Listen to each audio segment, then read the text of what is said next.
দীর্ঘ 17টি বছর আমরা বহু নির্যাতন, জেল, জুলুম, অত্যাচারের ভিতরে ছিলাম।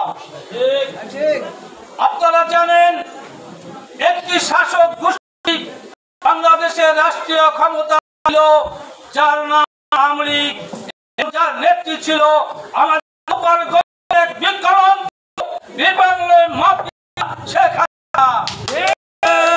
বন্ধুরা আমার, আজকে দুঃখ যে গোপালগঞ্জের মেয়ে হয়ে তিনি গোপালগঞ্জের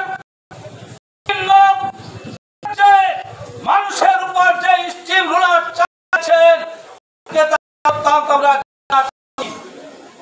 বন্ধুরা আমার, তার জন্য আমার কিন্তু তিনি এমন কাজ করেছেন, তিনি এমন করেছেন যে কাজের পরিপ্রেক্ষিতে তিনি পরিষদে বাংলাদেশ চালাতে বাধ্য। আপনারা জানেন, উনি কথায় কথা উন্নয়ন উন্নয়ন উন্নয়ন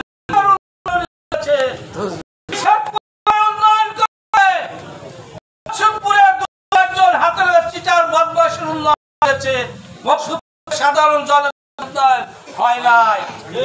বন্ধুরা আমার, আপনারা জানেন, আমরা যে উদ্দেশ্য উপস্থিত হয়েছি, আমি ধন্যবাদ জানাই।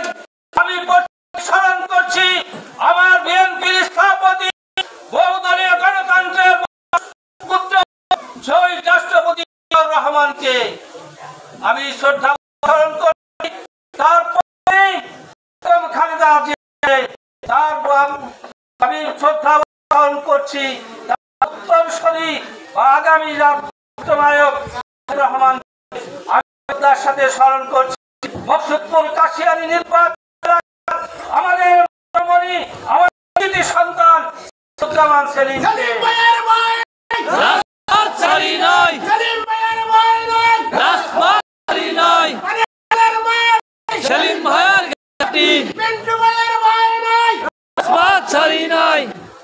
আমি আপনাদেরকে বলতে চাই, সেলিমুজ্জামান সেলিম এমন তিনি এক সেলিমুজ্জামান তৈরি হয় নাই। তিনি ঢাকা বিশ্ববিদ্যালয়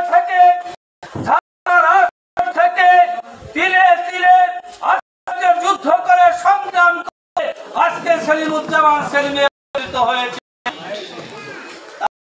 তিনি দুর্দশা দেখে আমাদের নেত্রী বেগম খালেদা জিয়া ডেকে তার বাসায় নিয়ে বলেছেন, সেলিম, আজকে যদি তুমি রাজনীতির সাথে সম্পৃক্ত থাকো, যদি যুবদলের সাথে সম্পৃক্ত থাকো, আমার এই বিএনপি করবে। তাকে নিয়ে বাসায় ডেকে নিয়ে তাকে